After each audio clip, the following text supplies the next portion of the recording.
Maybe you can just begin with a brief introduction to this incredible new series, The Full Monty. Obviously, hard to believe 25 years on from the original film. So what can people expect from the new show? Um, I hope more of the same. It's an opportunity to spend 8 hours with the characters we all know and love from the film. So it's very much a kind of companion piece to what the film was. And yeah, just spending more time with those kind of lovable characters. And tell us a bit about how it all came about, because I guess there's lots of films that, it's like always whispers in the air, maybe will there be a sequel, won't there be? But I guess the original film in some ways felt quite complete.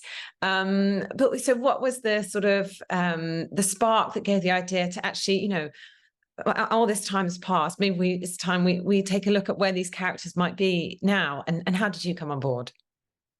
So I think Simon and Alice, Simon Beaufoy, who wrote the original film, and Alice Nutter, who joined for the series, they have I think a long-term writing relationship. So Simon always said he'd only ever bring it back if it was the right time to do so. And I think over the years, there's been numerous offers for Monty 2 and all of that. But like you say, I think, the film ended in such a sort of complete way.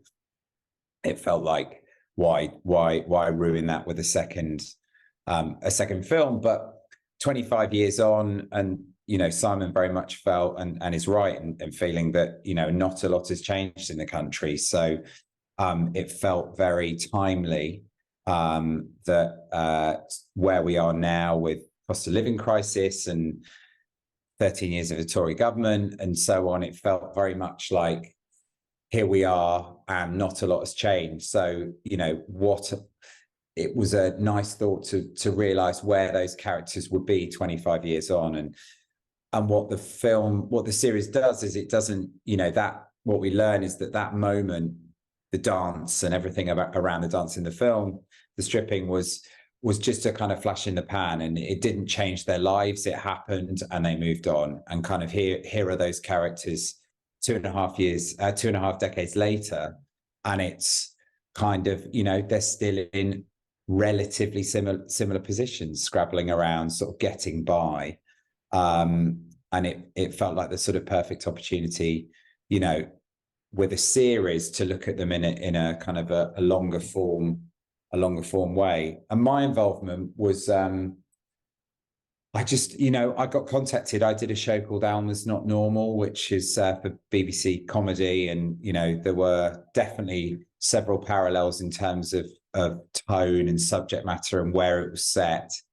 And so, yeah, I got the email, and initially I was like, oh my God, they're making the Full Monty, incredible. Oh no, they're not remaking the Full Monty, are they? Oh God, no one wants a remake. And then I read the scripts and I went, they're remaking the Full Monty. Brilliant. This is such a nice idea. And I think, yeah, because of the timing, because of the reason to do it, and because Simon, who wrote the film, was involved, and Alberto, who produced, was involved, and all the original cast are coming back. It was just, too good to turn down. It was such a great opportunity. And sort of, kind of casting our minds back to that original film. I mean, I was thinking about it, and it's like, it was kind of a low budget, quite sort of quirky, quite like original story. And the fact that it's sort of the way it really seemed to touch people, and not just in the UK, and I think it was even originally released in the US.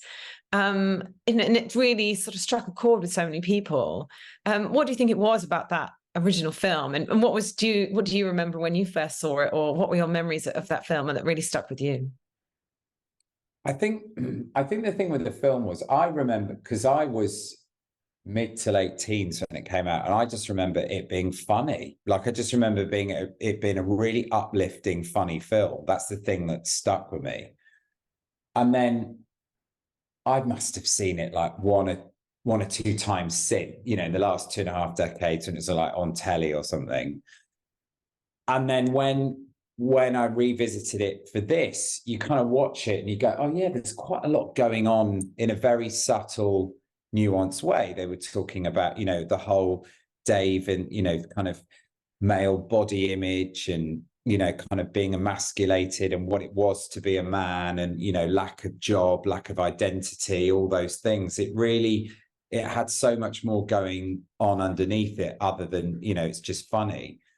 So sort of comedy with a heart. And I think that's what really, and it's so British. It's so British. And, you know, you really feel that. And I think why it struck such a chord was, well, it was a brilliant story and brilliantly told. And, you know, I think the timing of it was just so perfect. I think Diana died 2 days before it came out. So the mood in the country was very low. And then there was this kind of wonderful, iconic piece of cinema that just so happened to come out at that time. And it was just, yeah, the time, you know, timing was a huge part of it, I think. And so, yeah, I think it was, I think that was why it was such a success. I think it was, you know, brilliantly realized that it's all about, you know, for Simon and Alberto, all about character, and they were brilliant characters. And it's, you know, in terms of the narrative in the film, it's very simple, but a lot going on. And I think that's a really talented piece of writing and brilliantly executed. So I think that's why it struck such a chord, and that was super important of bringing that across into the series as well. And like you said, you know, I think there's lots going on at the moment in terms of just sort of straight up remakes, you know, or kind of, you know, a contemporary take on an old film. Yeah. But like you say, it's so great that you've got all the original cast coming back on board. I mean, was there any difficulty in getting them all together? And what was that first day like on set, kind of having the band or like having a reunion, I guess?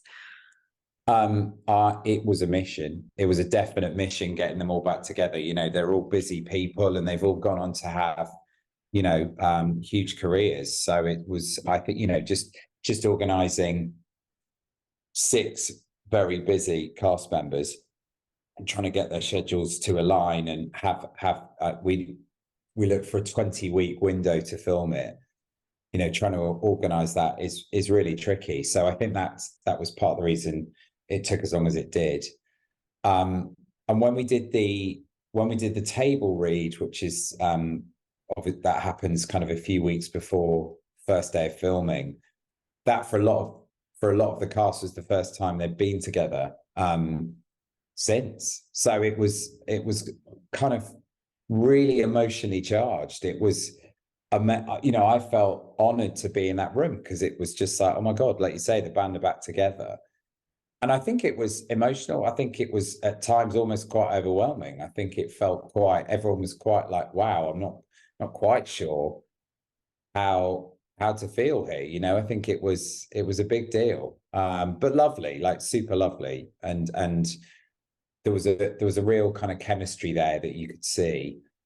And it felt very, very, very special. So yeah, it was great. And I think it wasn't until the way the filming schedule landed, it wasn't probably, it was 3-4 weeks into the shoot till we actually got most of them in the room together again, which was in the Big Baps Cafe. But you spend a lot of time just with individual characters. And I think that first week we did a lot of Robert Carlyle's, Gaz's scenes and quite a lot of Mark Addy's scenes with Leslie. So they were the first week or so. And yeah, like I say, it was about a month in that we actually got to all hang out together. And what was the atmosphere then like on set? I mean, obviously, like as we were saying, the things that were so great about the original film, you know, really sort of feed through into the series in terms of, yeah, there are these kind of, you know, quite tragic things that have been brought up about the state of the country, state of healthcare, you know, employment, education, but it's also very, very funny and lots of kind of, you know, sending up sort of the differences in the generations and being on PC and things like that, or even the moment, you know, Gaz with the mattress on his head trying to get it on the bus. What for you might have been some of the most fun scenes to film? And on the other side, did anything kind of go wrong? Were there any sort of mess ups? We had good question. I'm trying to think things, because it's always nice to hear things that go wrong, isn't it? I think am I speaking out of turn here? I don't care. The dog in episode 1, the dog that they steal, was, you would hope, a very, dogs are known to be quite well trained, and of all the animals you could film with, pretty obedient and do what you want them to do. Generally, our dog less so. So it was on a tight schedule, money is time, lots to do, all of that stuff. And our dog, Jessie, just couldn't quite perform in the way that we wanted it to perform. So we had to dedicate a lot of extra time to getting the right performance, which was quite tedious at points, especially when you're up against it. So that was quite early on as well, and a source of frustration, shall we say.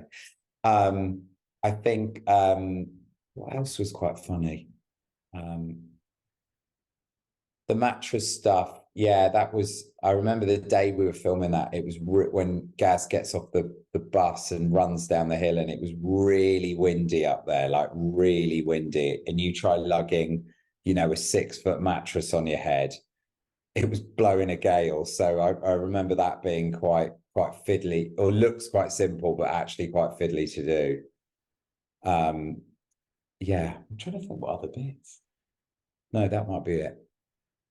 And what was it like specifically working with the actors? I mean, I think in particular Robert Carlyle's one that stands out for me. Just every role he ever does. I mean, the comic timing that he has, and he's always kind of, this sort of lovable rogue.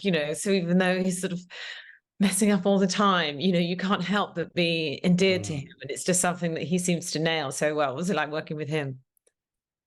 Great. I love, I love working with Robert, and he's kind of very. Yeah, you're right. His timing's fantastic, and he's super generous as an actor with the other actors. And, he, definitely knows. I was very conscious with the guys that, they're returning to characters that they've lived with for a huge part of their lives.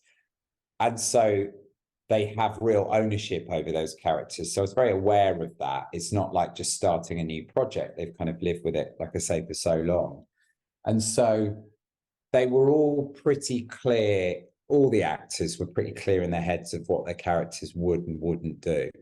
And so it was just, I took a very kind of collaborative approach with them all, of kind of making suggestions here and there where we want to push things or pull things back. And, I think they were all, I was really happily surprised at how collaborative everyone was. I think, I think there was a real feeling on set of just like, oh my God, we're back, we're doing this again. And I think that really infused, we really felt that on set. And so it was lovely. I couldn't hand on heart say, I really, really, really enjoyed working with the guys. It was great.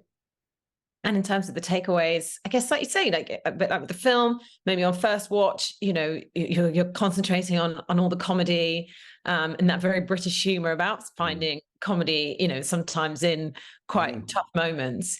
But underneath it, there is quite a serious message, that those opening credits saying about how many prime ministers we've been through. And, if you would imagine at the end of that film, would there be hope on the horizon? Is it like a bit awful to think, well, actually are they even worse now than they were then? And, post Thatcher, with the Tory government and post austerity. And so on the one hand, we're looking at like, why is it that we are where we are? But then there's also the strength of community spirit and having those friendships and having those people around you and finding kind of hope in adversity. So, what do you think people can take away from watching the show? I think the intention was very much to honour the spirit of the film in the series. And as you rightly say, I think it's that strength of community and character and being there for each other and laughing at the darker times. Like, if you can't laugh at stuff, then what can you do? I sort of think is you know, and I think that feels very present. I think probably overall, it probably is a darker, tonally, it's slightly darker. It probably is a bit bleaker than the film, but I think is again probably necessary. I think that's necessary. I think that is reflective of the times we're in. And so, whilst we carry a lot of the DNA, I suppose, of the film, we've pushed it a bit as well in terms of it's probably more overtly political than the film was. And I think that was the right choice. I think, you know, it feels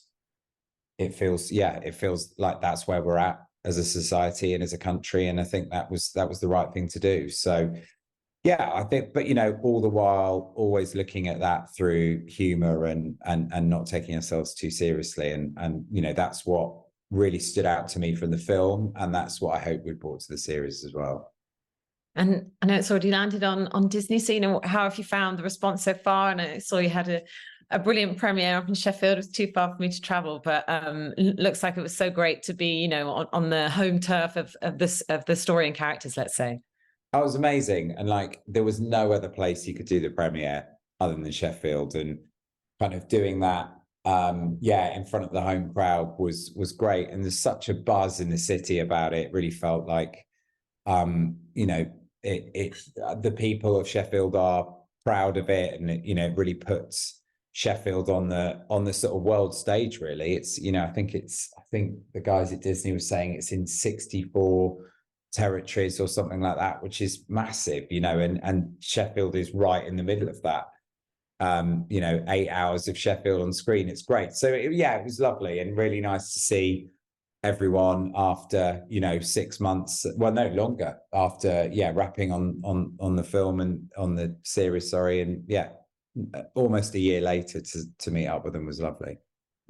And finally, you know, have you got anything else on the horizon that we can look out for? Or are you still deciding what project you're going to do next? For me, I'm actually going back to Alma. So the series 2 of Alma, which starts in a month. So off to do that, which I'm really excited about. It's a great show as well. Amazing. Well, thank you so much for sharing all that with me, and can't wait for everyone else to get stuck into the Full Monty series on Disney. Thank you. Yeah, no worries. Thanks, Sarah. Nice to chat to you.